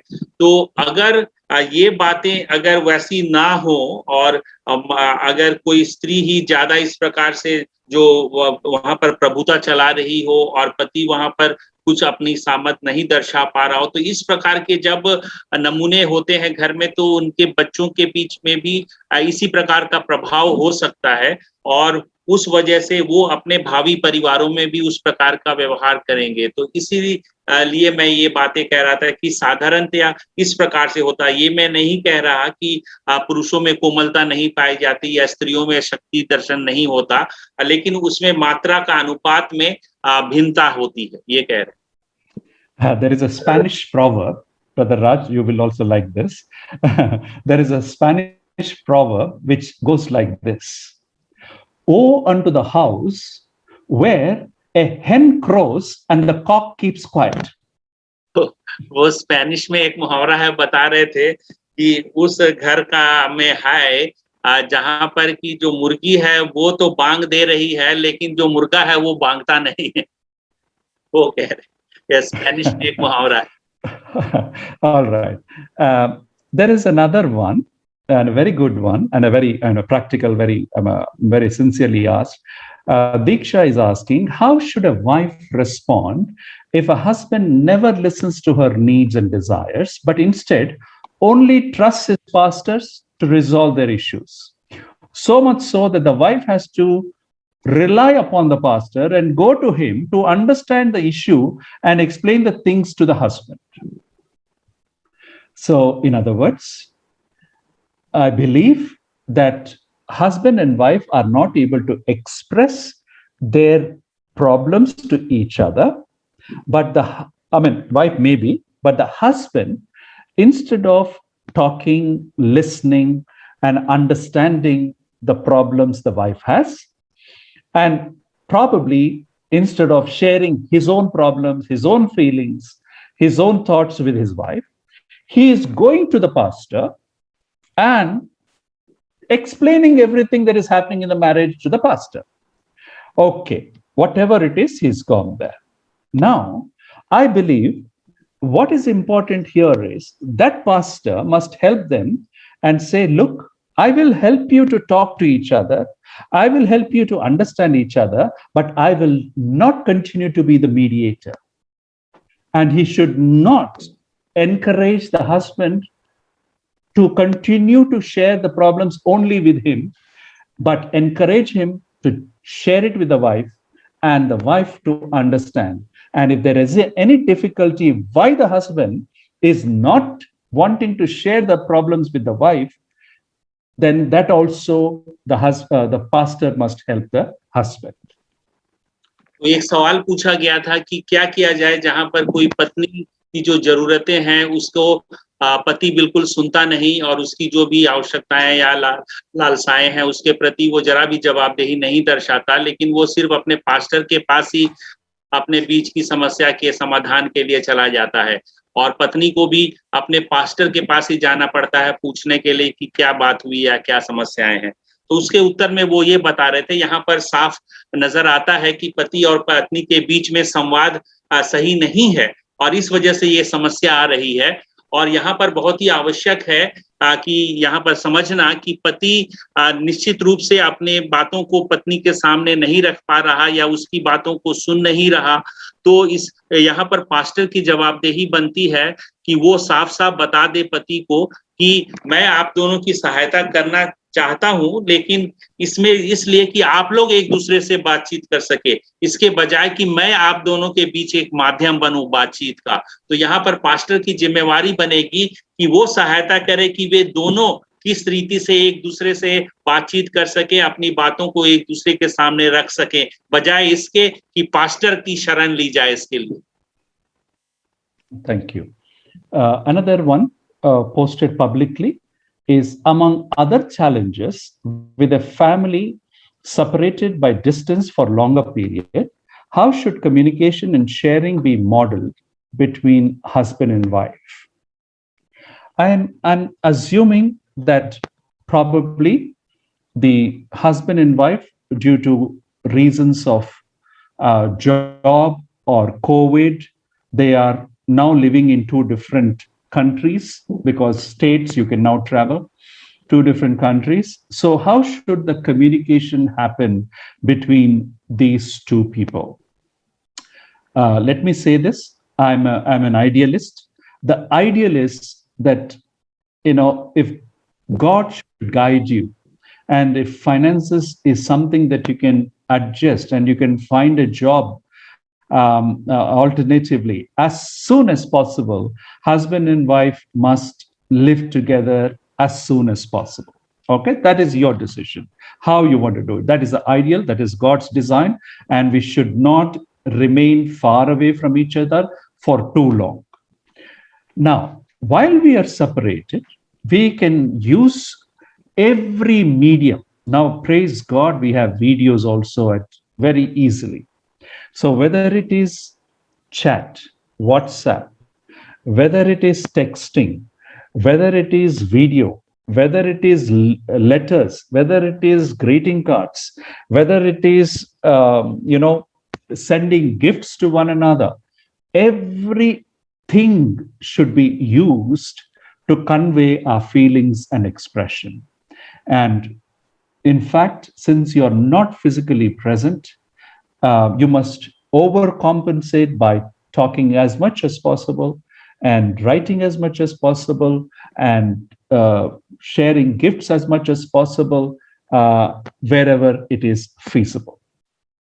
तो एक और सवाल आया था जहां पर बता रहे हैं कि कई चुनौतियों में एक चुनौती ये भी होती है कि किसी भी कारण से पति और पत्नी एक दूसरे से दूर में रह रहे हैं, तो किस रीति से आपसी संवाद को बनाए रखा जाए पति पत्नी के बीच में। तो इसके उत्तर में वो बता रहे थे कि हो सकता है शायद नौकरी की वजह से या कोविड की वजह से अभी दोनों एक दूसरे से काफी दूर में रह रहे हैं। तो इसके उत्तर में वो यही कहते हैं कि मैं एक आदर्शवादी व्यक्ति हूँ, तो मैं चाहूंगा और मेरी सलाह ये है कि जितना परमेश्वर आपकी अगुवाई करे और आपसे हो सके तो आप जल्द से जल्द कोशिश करें कि आप एक ही जगह रह सकें, चाहे आपको इसके लिए नौकरी में कोई नई नौकरी लेने की जरूरत हो या कुछ, तो यही प्रयास करें कि आप एक साथ रहें। लेकिन जब तक ऐसा संभव नहीं हो पाता है तो आजकल बहुत सारे संवाद के कई माध्यम उपलब्ध हैं, व्हाट्सएप से लेके चैट से लेके कई प्रकार के जो भी आजकल संवाद के माध्यम उपलब्ध हैं, तो आप उन सब का अधिक से अधिक इस्तेमाल करें एक दूसरे से बातचीत और संवाद साझा करने के लिए। और चूंकि आप एक दूसरे से शारीरिक तौर पर एक जगह में नहीं हैं, तो उसके लिए जो कुछ भी कर सकते हैं, चाहे कोई उपहार भेजना या अधिक से अधिक समय में एक दूसरे से बातचीत कर पाना इस प्रकार के कॉल्स के द्वारा, तो ये बहुत ही जरूरी है कि हम अपने संवाद के जो स्तर है, जब एक दूसरे से दूर है तो सभी माध्यमों का इस्तेमाल करें कि उस कमी को हम पाट सके, पूरी कर सके। And another thing is they must plan to meet either in the foreign country or in India and not compromise on the money. Oh, it is going to be very expensive meeting. As much as possible, even in between, the husband can come or the family can go. The meeting should happen. Cost should not be thought of as a limitation. If you can help it, meet frequently. That also will be helpful. और उस परिस्थिति में एक और बात जोड़ रहे हैं, वो ये है कि अगर ऐसी स्थिति में आप लोग अभी रह रहे हैं तो इसमें ये प्रयास करें कि अगर हो सके तो आप कहीं पर दूसरी जगह में कम से कम एक दूसरे से मिल सकें, और उसके लिए आप पैसे की उतनी चिंता ना करें। कोई दूसरे स्थान में, दूसरे देश में शायद आपको जाकर मिलना पड़े, तो उसके लिए भी प्रबंध करें। यहाँ पर पैसे आपके आड़े नहीं आना चाहिए। यदि आप उसका प्रबंध कर सकते हैं तो मिलने का, एक दूसरे के साथ समय बिताने का जरूर प्रयास करें। Thank you. So probably one question, and maybe Pastor Manav is saying one more question is possible, but one last question here is how to respond as a wife if a husband showing his strength towards his wife, beating and scolding, and does not show sympathy or feeling sorry about it, and waiting that time will change. Very sorry, whoever is really suffering. I'm very sorry for that. Now let me clarify that when I was saying that the husband is strong and determined, capable of decisions, etc., it is not to show his brute strength by beating his husband. That is foolish. That is absolutely not pleasing to the Lord. It will bring the wrath of God. Never beat a wife. Never raise a hand on the wife. I am saying you don't even have to verbally be harsh. No question of beating. Now let me caution to the current scenario. Domestic violence is seen very, very carefully, treated very harshly by the penal code. Things can really go wrong if the law comes to know about it. So that is the legal part. But what I'm trying to say is his energy must be channelized to earn for the family, to create a safe and a secure environment for the family, protect the family from enemies, from people who want to take advantage of the family. Before anybody can touch the family, they must first contend with the father, with the husband. So he must be like a covering, must be fortress, but never ever raise hand on the wife. So please, when these matters come to know, when pastors and leaders come to know, they will take it seriously, because that is not acceptable in the kingdom of God nor in the legal system. और एक सवाल आया था कि जब पति या पुरुष जो है वो अपनी शक्ति प्रदर्शन के रूप में अपनी पत्नी के मारता पीटता है या उसे गालियां देता है और उससे कोई भी उससे किसी प्रकार की सहानुभूति नहीं दर्शाता या उसके प्रति वो बुरा भी महसूस नहीं करता है, ये सोचता है कि समय से अपने आप ठीक हो जाएगा, तो क्या करना चाहिए? तो उसके उत्तर में वो कह रहे थे कि कृपया करके यहाँ पर समझें कि शक्ति जो प्राप्त हुई है पति को इस प्रकार से हाथ उठाने या मारने पीटने के लिए नहीं है, बल्कि वो सुरक्षा प्रदान के लिए, परिवार में किसी से बाहरी शक्तियों से आक्रमण से बचाने के लिए, उसके लिए ये सुरक्षा प्राप्त है, ना कि ये शक्ति प्राप्त है, ना कि उस पर हाथ उठाने। वो बता रहे हैं कि परमेश्वर इससे बिल्कुल ही अप्रसन्न होते हैं और इस बात को हमें स्पष्ट रीति से जानना चाहिए कि अपनी पत्नी के ऊपर हाथ उठाना या इस प्रकार की हिंसा करना, चाहे अपने शब्दों के द्वारा या हाथ मारपीट के द्वारा, ये बिल्कुल ही परमेश्वर के राज्य के उपयुक्त नहीं है और कानूनन भी ये एक बड़ा जुर्म है और इसे एक गंभीरता से लिया जाना चाहिए। जब इस प्रकार की कोई घटना किसी के साथ होती है तो पास्टरों को भी इसको बहुत गंभीरता से लेनी चाहिए। And I also said that the law of the land also can be very harsh if it seizes the matter. हाँ, और उन्होंने ये भी बताया कि घरेलू हिंसा का मामला कानूनी तौर पर भी, हमारे देश के कानूनी के तौर पर भी एक आपराधिक मामला समझा जाता है और इसे काफी कठोरता से इससे बरता जाएगा। Now, the wife must first speak to the husband to stop being physically abusive. If he doesn't stop, she must share with the elders in the family.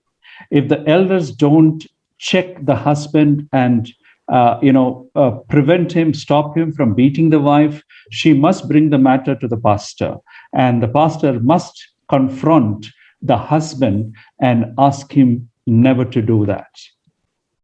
और इस तरह का मामला यदि किसी के साथ हो रहा है तो ये बहुत ही आवश्यक है कि पत्नी पहले तो अपने पति से कहे कि ये इसे बंद करे और ऐसा ना करे, और अगर पति नहीं मानता है तो वो अपने घर के जो बड़े बुजुर्ग हैं उनको ये मामला लाए ताकि बड़े बुजुर्ग उसे समझा सकें और अगर फिर भी बात नहीं बनती तो पत्नी के लिए आवश्यक है कि इस मामले को वो पास्टर के सामने लाए और पास्टर फिर उसके सामना करे उस पति का जो ऐसा कर रहा है और उसको इससे रोके. And I hope things don't go beyond that. और मैं आशा करता हूँ बात इससे और आगे ना बढ़े. Thank you, Dr. Gandhi. This is quite relevant and quite near to the home. This question. Just one additional information on this. If we come across a situation like this, and we are seeing that this is continuous and beating ho raha hai, would it be the prerogative of the elders of the church, pastors and all, to also intimate the authorities on this? I believe several steps must be exhausted. One is that the husband and wife must be made to go through mandatory counseling. Why is that there is domestic violence? Sometimes the domestic violence is provoked by the wife also. Sometimes domestic violence is because of absolutely baseless suspicion on the part of the husband or the part of the wife.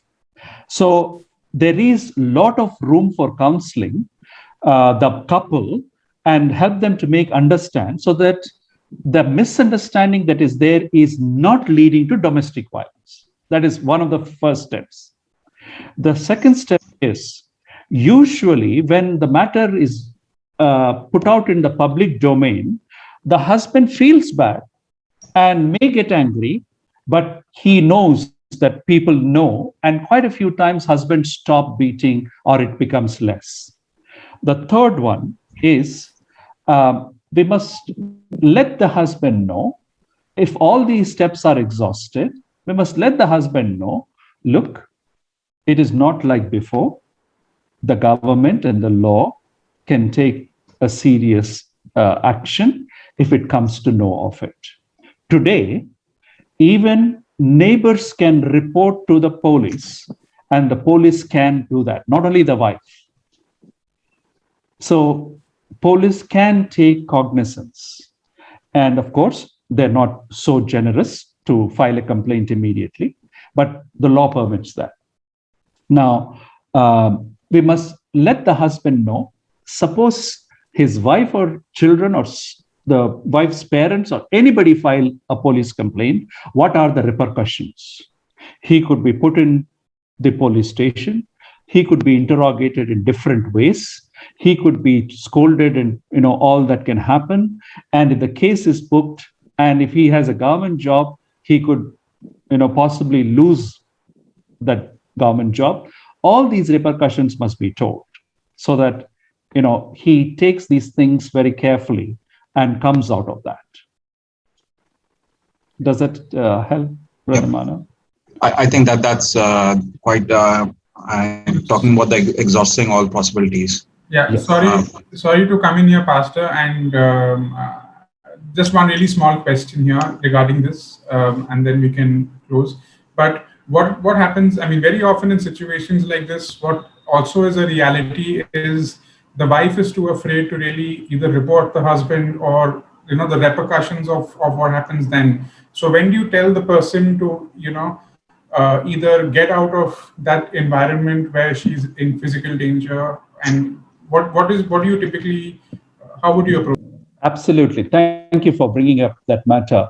I was just referring to routine domestic violence, but if at any point there is a threat to life or a threat of serious injury to the wife, now like I said, at different stages, elders, pastors, and other authorities, it becomes necessary, if there is a threat for life or a serious injury, it becomes necessary to bring about a temporary separation. Temporary. So that the husband will realize what is life without wife. A lot of things that the wife is doing may be taken for granted. So the wife must be kept in safety of her house or parents or something like that. and the husband must go for counseling. Why is he doing that, and what could be done to stop for him to stop? And then again, all these within the context of counseling and an ongoing process to bring them back together after counseling and healing.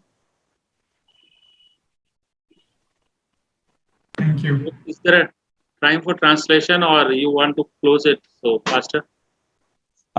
I will just request Rajbhaiya, if you can just quickly translate this in Sankshipt mein, because I know you have expertise on this as bit also, particularly your NGO works with this, and then you can close today's session with prayer.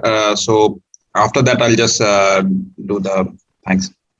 तो इस विषय पर घरेलू हिंसा के मामले में pastor जी ने भी सवाल पूछा था कि क्या इसको अधिकारियों के सामने, मतलब पुलिस के सामने भी लाना चाहिए या नहीं। तो उसके उत्तर में डॉक्टर गांधी यही बता रहे थे कि हर एक जो भी संभव है उसके पहले जो दोनों को परामर्श देने का, पति को समझाने का कि अगर तुम इस तरह से अपना रवैया नहीं बदलोगे तब इसकी क्या क्या अंजाम हो सकते हैं, और पुलिस पे मामला जाने से फिर तुम्हारी नौकरी पे खतरा हो सकता है, और इस तरह के जो भी बातें उसको बतलाकर समझाकर हमें प्रयास करना चाहिए कि वो इन कामों से बाज आए और रोक जाए, और अगर नहीं आता है तब तो फिर कानूनन उसके उस विषय में काफी गंभीर उसके परिणाम हो सकते हैं। और इसी में एक और जो जेसन ने पूछा था तो उसके उत्तर में उन्होंने बताया कि क्या जब पत्नी की सुरक्षा खतरे में हो तो ऐसे में क्या उनको अलग नहीं करना चाहिए। तो वही बता रहे कि हाँ, ये भी बहुत आपने अच्छा पूछा, क्योंकि अगर इस प्रकार की घरेलू हिंसा में पत्नी के ऊपर उसकी शारीरिक या मानसिक किसी प्रकार के आघात, चोट या खतरे की आशंका हो तो उन्हें अस्थायी तौर पर एक दूसरे से अलग कर देना चाहिए और पत्नी को एक सुरक्षित स्थान में, चाहे वो उसके माता पिता का घर या कोई अन्य स्थान में, रहने देना चाहिए। और इस वक्त पति के साथ सलाह मशविरा किया जाना चाहिए ताकि उसको बात समझ में आ सके। तो ये उनका सुझाव था इस मामले में।